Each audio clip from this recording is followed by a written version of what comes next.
Most of my game came from Eddie, like 99 point something % of it, almost all of it, and Jean-Jacques, those two. So it's like I was a blue belt before I was friends with Eddie, but I was terrible. Like what guard do you prefer, for example? Well, I do rubber guard. I'm very flexible, so rubber guard is no issue with me, and I think it's incredibly effective. I think if you're good at it, and you get stuck under a guy like what is his name, Jeremiah Vance is Eddie's one of Eddie's black belts, who's a murderer from his back. His rubber guard is insane. It's insane. Eddie's rubber guard's insane. I mean, obviously he tapped Hoyley Gracie as a ridiculous guard. He caught him in a triangle. But there's a lot of people that understand it now. A lot of people that know how to do it.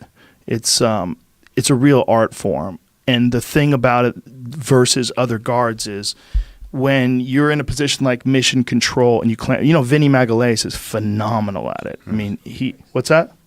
I just pulled up a video. He fucked this guy up quick. Yeah, watch it. This is Jeremiah. Jeremiah Vance is one of Eddie's best. Look at this. From the bottom, bam, he does that all the time. Triangle from the bottom, all from rubber guard. That guy's wrapped up. That's out cold.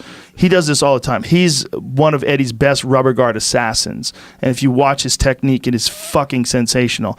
He also has great leg locks too. But the thing is that, when he'll attack from his legs and he'll tap people with a leg lock, but if they escape, sometimes they'll escape in this dude's in deep shit right here. But now he's going to take his back. But if they escape, oftentimes he's on the bottom, and when you're on top of him, it's one of the worst places in the world to be. His guard is fucking incredible. And it's because of that. See that grip? See how he's holding the rubber guard in position? That's called mission control. Mission control. Mission control. Mission control from a guy like Jeremiah is fucking ruthless because he has his arm and his legs that's controlling your neck and your posture. Mm-hmm. And then he's going to a go-go here, and he's phenomenal at this too. He's going to get him in a go-go plata or an omoplata.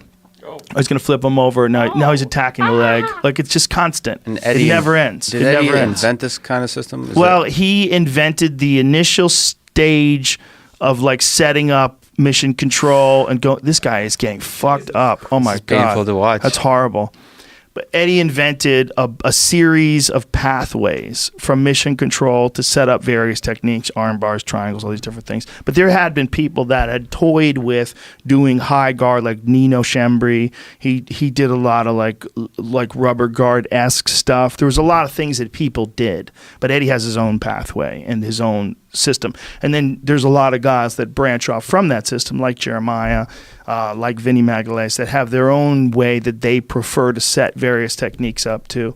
But what's really good about that, if you have the flexibility, is that when you're on the bottom, it's not only is it not a bad place to be, but you could put someone in some real trouble.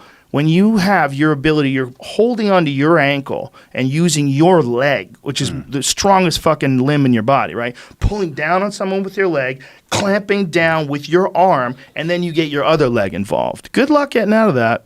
Good luck. It fucking sucks, man. So you have control, but you're also able to move at the same time. So exactly. It's really Has anybody ever put you in mission control before? No, I haven't competed or against many. But even in like someone in class, like show it to you, explain it to you? Lower ranks have. Yeah. Once you feel it, you go, oh, shit. I remember it being, when somebody does a nice move on you, especially like a lower rank, your first reaction is like, oh, this would never, like you're annoyed. Yes. It's the natural process of the ego. Of course. Getting rid of, you see something new and you're like, this is stupid. Next time it won't work. But then you start to understand a little more. I remember it being really powerful controlling position. It's powerful, and if you have a good offensive attack from there, it's powerful as well. They're transitions, especially a guy like Jeremiah who's really flexible. He can pull off go-go platas and all sorts of other things. Loco platas, it's another one that they do. Is one that you push with your other foot on the heel. It's so nasty. You're holding the back of the foot across the back of the neck, and so your shin is underneath someone's throat, and then you're pushing that shin with your other heel while you're squeezing with your arm. It's ruthless. Yeah. It's ruthless. And they do a gable grip around the head when they do this as well sometimes too, so it's just a fucking awful place to be. So like, it's not as good as being on top, right? If you have a crushing top game, that's the best if you can get to that position. But you can't always get to that position. So there's guys like Jeremiah that even from the bottom, they're horrific. It's dangerous. They're as dangerous as from the top for most people.